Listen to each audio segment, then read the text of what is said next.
ఈ బ్రెడ్ కుల్ఫీ తిన్నాక మరెప్పుడు బయట కొనుక్కొని తింటారు, అంత టేస్టీగా ఉంటుంది. ఫస్ట్ అయితే నేను హాఫ్ లీటర్ మిల్క్ తీసుకొని దానిని 10 మినిట్స్ పాటు బాగా బాయిల్ చేశాను.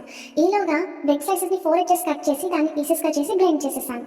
అండ్ నేను ముందుగానే ఆల్మండ్స్ సోక్ చేసి పీల్ చేసుకున్నాను, అండ్ క్యాష్యూస్ అండ్ ఒక బౌల్ షుగర్ యాడ్ చేసి ఇలాచీ కూడా యాడ్ చేసి దాన్ని కూడా బ్లెండ్ చేసేసాను.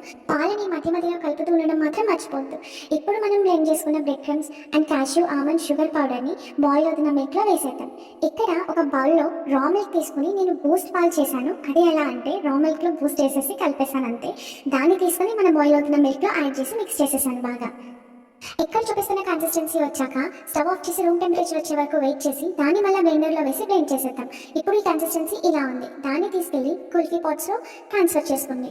అండ్ మీ దగ్గర మౌల్స్ ఉంటే మీరు మౌల్స్లో కూడా వేసుకోండి. అండ్ పైన ఆమండ్స్ అండ్ పిస్తాతో కూడా గార్నిష్ చేసుకోవచ్చు. నేను ఓన్లీ ఆమండ్ ఒకటే యూస్ చేశాను. దీన్ని తీసుకెళ్ళి 7 అవర్స్ పాటు రిఫ్రిజిరేట్ చేయండి. 7 అవర్స్ అయిపోయిన తర్వాత దానిని తీసుకొని ఫ్రిడ్జ్ నుంచి బయటకి తీసి తింటే ఉంటుంది.